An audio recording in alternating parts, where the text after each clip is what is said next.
नमस्कार दोस्तों। ये तो हम सभी जानते ही हैं कि भारत को समृद्ध इतिहास के लिए हमेशा से ही जाना जाता रहा है।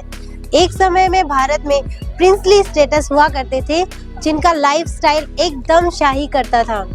भारत में आज जितने भी किले हैं, वे राजाओं की शाही जिंदगी का हिस्सा तो थे ही, साथ ही इन महलों को राजा की रक्षा और सुरक्षा के मद्देनजर रखकर बनाया जाता था।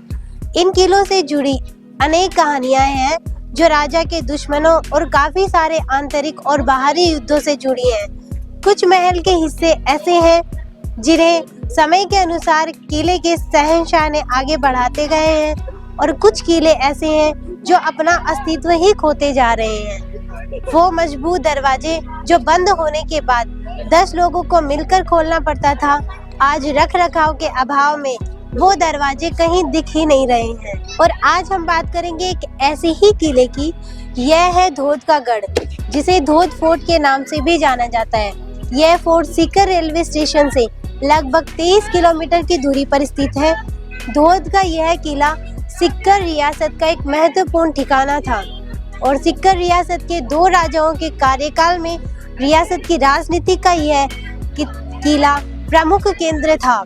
कभी इस किले पर मुकुंद सिंह का शासन था। मुकुंद सिंह जी सीकर के राजा लक्ष्मण सिंह, जिन्होंने लक्ष्मणगढ़ किले को बसाया था, उन्हीं के पुत्र थे। उन्होंने इस किले को बनाया है। इस किले को लेकर इतिहास की किताबों में ज्यादा जानकारी तो नहीं है। बेशक इस किले को लेकर इतिहास गौण है, पर इतिहास में इस किले के स्वामी रहे मुकुंद सिंह जी सीकर के 2 राजाओं के प्रधानमंत्री रहे और सीकर की राजनीति व प्रशासन में महत्वपूर्ण भूमिका निभाई। अर्थात धोद ठिकाने के मुकुंद सिंह का प्रभाव तत्कालीन सीकर रियासत की राजनीति एवं प्रशासन पर भी काफी अधिक था। अधिकांश निर्णयों में इनका दखल हुआ करता था। यह गढ़ एक लंबे चौड़े मैदान में कई वर्षों से अकेला अडिग रहा।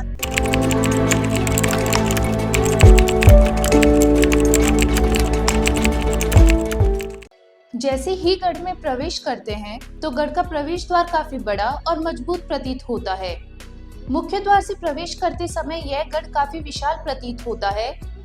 गढ़ में काफी सारे कमरे और गलियारे हैं, जो कि एक भूल भुलैया की भांति है, तथा मुख्य द्वार से प्रवेश करते ही सामने एक बड़ा हॉल नजर आता है।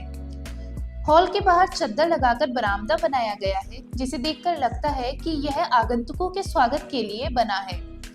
इस हॉल के ऊपर एक और हॉल बना है, जिसे शीश महल कहा जाता है। आज इसमें शीशे का काम तो कहीं नजर नहीं आता, पर अंदर से देखने पर सहज अंदाजा हो जाता है कि इस हॉल में कभी महफिलें सजती होंगी और नर्तकियां नृत्य करती थी। मुख्य दरवाजे के पास से ही अंदर की ओर एक और रास्ता है। उसमें जाते ही घोड़ों की घुड़साल नजर आती है, और सामने एक दरवाजा है जिसके अंदर जाने पर मीटिंग हॉल नुमा निर्माण है, जो संभवतः यहाँ के शासक का दरबार हुआ करता होगा। इसी जगह बैठकर कई महत्वपूर्ण फैसले लिए जाते थे, और घुड़साल के सामने एक और दरवाजा नजर आता है, जिसे देखकर लगता है कि कभी यह गढ़ यहीं तक सीमित था। उसके बाहर के निर्माण कार्य बाद में करवाए गए थे। इस दरवाजे के अंदर जाते ही एक बड़ा कक्ष नजर आता है, जहां कभी इस किले के शासक का दरबार लगता था। गढ़ के मुख्य दरवाजे के सामने से भी इसमें प्रवेश किया जा सकता है। अंदर गलियारों से गुजरकर जाने पर एक 2 मंजिला महल नुमा निर्माण नजर आता है, जो काफी भव्य है। चारों तरफ स्तंभों से बना हुआ यह महल अपनी सभी दीवारों पर सुंदर चित्रकारी को समेटे हुए है। गढ़ के चारों कोनों पर गोलाकार बुर्ज बने हुए हैं। इन बुर्जों को अंदर से देखने पर ये अत्यंत भव्य कक्ष नजर आते हैं, जिनमें दीवारों और छत पर सुंदर नक्काशी और चित्रकारी की हुई है। अधिकांश चित्र नष्ट हो गए हैं, लेकिन कई चित्र आज भी उस दौर की कला से हमें रूबरू कराते हैं। प्रांगण के एक कोने में एक छोटा द्वार नजर आता है, जहां पर किले के शासक की रानियां और महिलाएं रहा करती थी। उनके अलग अलग कक्ष बने हुए हैं। गढ़ की ऊपरी मंजिलों पर उस समय के स्नानघर और शौचालय भी बने हुए हैं, और इस किले के पास में ही कुछ छतरियां बनी हुई है, जिनमें मुकुंद सिंह की छतरी भी मौजूद है। यहाँ पर एक शिलालेख भी लगा हुआ है। लेकिन यह एक बड़ी विडंबना है कि वर्तमान में रखरखाव नहीं होने के कारण अब इस किले की दुर्दशा ही हो रही है।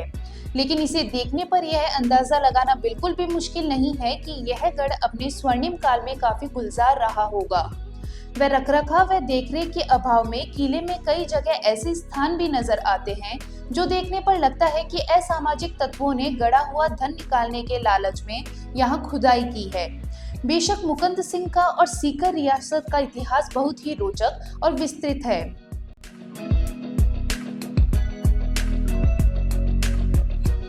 आज की ये जानकारी आपको कैसी लगी हमें कमेंट करके जरूर बताएं और ऐसी ही रोचक जानकारी के लिए हमारे साथ बने रहें। नमस्कार।